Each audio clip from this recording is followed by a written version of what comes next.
So about halfway through my rewatch last week of Better Off Dead, I knew exactly what the next comedy I would be spending time with was going to be. And I got to tell you, as much as I loved looking back at the beauty that was Better Off Dead, I kept thinking about 1986's One Crazy Summer. I mean, maybe it was because we got John Cusack teamed back up with Booger and Savage Steve Holland, the director. Could be that. I'm thinking it's Demi Moore, though.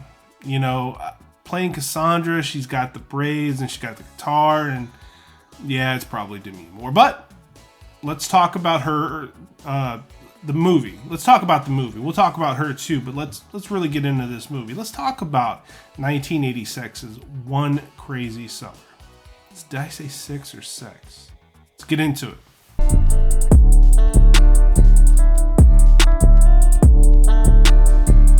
That animation that was so fun in Better Off Dead, they bring it back. But they bring it back in spades, and they give us a hell of a lot more of it.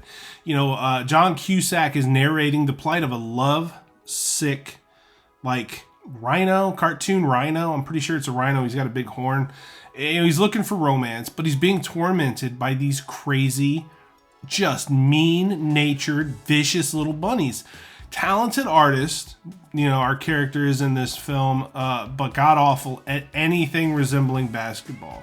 You know, you see a wastebasket with all these crumpled up pieces of paper around it, and it's ironic because his name in this film is actually Hoops. And then there's this sidekick, you know, and I've seen this guy before. Many years later, we would get him as the creepy Girls Gone Wild style guy in Adam Green's Hatchet. But here he comes off as what I viewed as a Dollar General type Dave Coulier. Now, I'm not saying he's bad, you know, but I can't look at him and not see a Coulier clone. So from now on, for the sake of this review, just like Booger is Booger, this guy's Dollar Dave.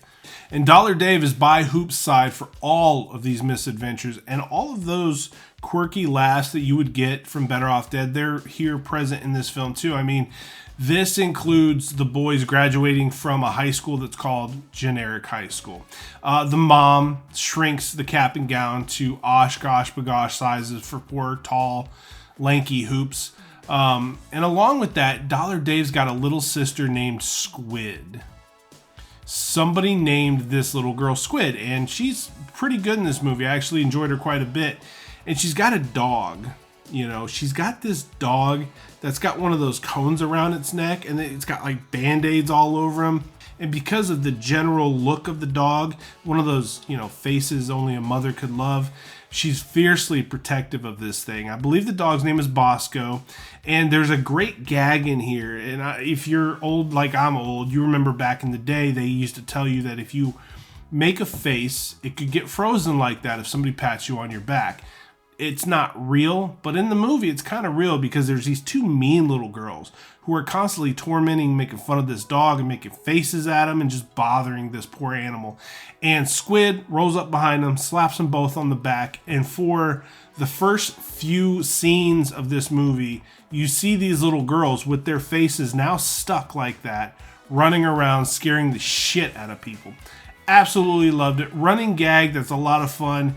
And those frightening new expressions, I mean, they'll haunt you. So this crew decides to head to Nantucket to spend the summer with Dollar Dave's grandmother, and an oh-so-fortuitous stop at a gas station introduces Hoops to the lovely songbird Cassandra, played by the stunning and iconic and lovely and perfect Demi Moore. I don't think anyone knew the future that she was going to go on to have after this film. But my goodness, I mean, Hoops saves her from a biker gang who's after her for a stack of cash. I don't know if she robbed them or I don't know what the arrangement was, but she had a bunch of money that Hoops found and then threw around, causing the bikers to swarm it, just like my in-laws with a pack of M&Ms. They just descended upon it. And as these bikers are trying to pick up all this money, Hoops uses this to his advantage, gets away in a shitty station wagon in an homage to Friday the 13th Part 3 as he runs over an entire row of motorcycles. Luckily, though, Cassandra has stowed away with him, and I think all of us, when we were young in the 80s, we all just had this image of Demi Moore just popping up. Whether it's in the back of the car, hanging out with us watching the movie in the living room. I think we all had those thoughts. I'm going to calm down about Demi Moore, but I mean, it's Demi Moore. She's kind of a big deal. When they arrive at their destination, that's when we meet the rest of the crew, which would include the Stork brothers, Bobcat Goldthwait as Egg, and Tom Villard as Clay. We get Curtis Armstrong back as Ack, but we're not going to call him Ack. We're going to call him Booger. We're just going to call him Booger because Booger's a much better name. Speaking of quirky characters, what 80s film is complete without a muscled up, blonde, super douche put there solely to make the characters we love have a dreadful time in the film? This is where Teddy shows up. We meet him. We meet his better half, the lovely Cookie, who Hoops gets eyes for. I mean, she's not 10% of what Demi Moore is. Still a very beautiful girl, but it's not Demi Moore. And then, we meet Teddy's dad. We just know as Mr. Bickerstaff. I think his name's Aguila, perhaps in the movie. I believe that's his character name, but we're just going to call him Mr. Bickerstaff. Totally different breed of a human being. When we meet this guy, he's about to boil himself a lobster for lunch. No big deal. I love lobster too. But he uses a stethoscope to listen to this lobster suffer as he's lowered into this boiling pot.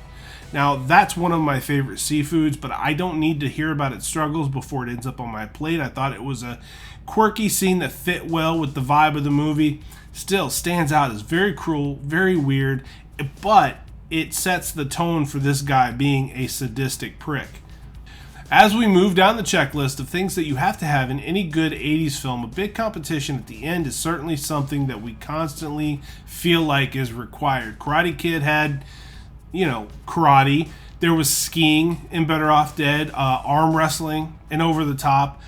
Here in this crazy summer, we have a boating competition, which my wealthier friends tell me is called a regatta. I mean, I get it. It's important to set yourself apart, so let's just see where this road takes us. Booger's dad in this movie, he's some sort of weekend warrior who leads a ranger troop, and he loves playing with guns. Booger is a bit more of a gentle touch in this film. He gets very emotional when he sees abandoned dolls on the beach. And because of this, the dad's not very impressed with him. He labels him a coward, and he tells him he doesn't want him in the house because Booger doesn't want to enlist in any sort of armed services. He just wants to be with his friends and enjoy his summer. So Booger gets kicked out. He shacks up with the rest of the crew, no longer in his old man's house. Speaking of houses, Cassandra's father winds up passing away, and that home that was left to Cassandra is the last home in the way of Mr. Bickerstaff's land development and new lobster restaurant that he's hoping to open up.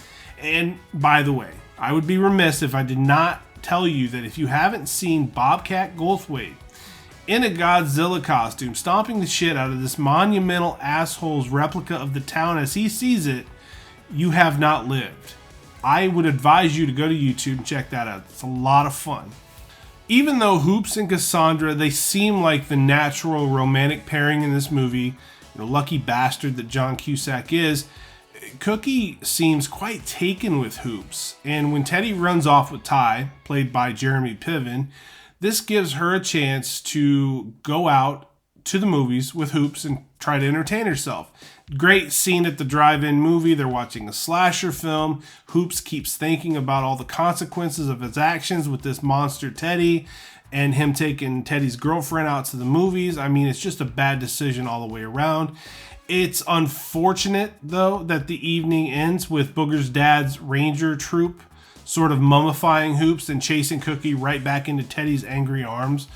Something that comes up a handful of occasions in this movie is our lead character's inability to play basketball. It's a running gag. There's a scene on the beach where they're making googly eyes at each other, Hoops and Cassandra, and she's doing her cutest thing in the whole universe kind of thing, and she tells Hoops that she bets he's pretty amazing at basketball with a name like Hoops. Now, he doesn't confirm or deny her suspicions, and he's all too happy to let her think that he is some star athlete, right up until the point where she challenges Teddy on Hoops' behalf to a shooting contest right outside of the Dewdrop Inn using Booger as a hoop.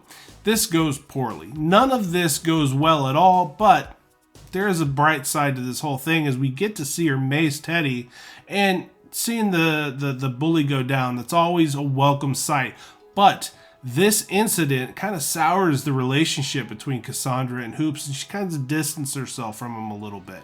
Now she's putting on one last ditch effort show in hopes of raising enough money to pay the bank back so she gets to keep her grandfather's house. Of course, Mr. Bickerstaff is not having that. He's not a fan. He's trying to sabotage the whole thing.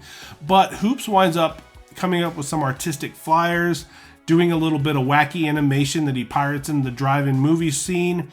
Now they raise the money, but Bickerstaff pulls something with the bank and they wind up getting screwed out of the house. Now, they realize then that the last chance they have to save Cassandra's home is if they win this boating regatta. Now, the irony in that is Hoops is terrified of the water. At least he says he is. He says it one scene, and then on the next scene, he's out there dancing on a boat. That's the plot here. Hoops is scared of the water. They have to build a boat. They have to get out there, win this regatta that Teddy's family covets so much, hoping that they can trade the trophy back for the house. It's a crazy idea, but this is one crazy summer, so that's what we're rolling with. We've listed some of the best tropes of the 80s over the course of this review. And one of my favorites is the building back up of something. So the nerds fixed up their house and turned it into Lambda, Lambda, Lambda chapter back in Revenge of the Nerds. Mr. Miyagi's cars got waxed on and waxed off by Daniel LaRusso until they were sparkling, looked great. Here in One Crazy Summer, our crew has to turn a rickety old bucket into a seaworthy vessel that winds up being souped up by the engine of Teddy's Ferrari, which I thought was a brilliant touch. And it's great, you know, the scene is awesome. It's fun. Hoops winds up getting the girl. Booger reunites with his father. Dollar Dave even winds up getting Cookie. And his uncle, Dollar Dave's uncle, who we didn't really talk too much about, he's this chain-smoking dude sitting in this just gross, grungy-looking room by his radio trying to win $1 million giveaway. And then he actually wins it. Accidentally, in the excitement, disconnects his phone, so they go on to the next caller, and he's pissed. So he fires a rocket into the goddamn radio station. Great way to finish the film. Absolutely fun, memorable. Something that, when I was a kid, I would stop my entire day as a child. If I saw it on one of my 5 channels, I'd sit down and watch it. I don't care what point in the movie we were in, I would sit down and watch it. The cartoon violence, you know, I remember being enamored by that because I loved cartoons. I was 6 years old when this came out, and I love slasher movies. You know, I love scary stuff. So I'm watching this cartoon, and this was one of the first times I saw this kind of violence with the cartoons. Like in the very first animation, you see the rhino taking a submachine gun and literally blowing holes through these bunnies. The movie sticks with you. It's a really, really fun time. It ages gracefully. It's an 8 out of 10 for me. If you've never seen One Crazy Summer, I would strongly urge you to give it a shot. It's a lot of fun. Young Demi Moore is fantastic, very easy on the eyes, and she's really good here as Cassandra. John Cusack is in his bag in the 80s. If you know this film, let's talk about it. Let me know. Subscribe to the channel. Leave some comments in this video. Tell me what your favorite part is, or tell me what I can do better here. If you think I'm stammering too much, if you don't like the color of my hat, if you don't like the Funkos, give me some suggestions. I am very open to constructive criticism. That being said, this is Aging Gracefully. I'm Matthew Essex. Think about sticking around. Like the video. We'll see you next time on the other side. Bye.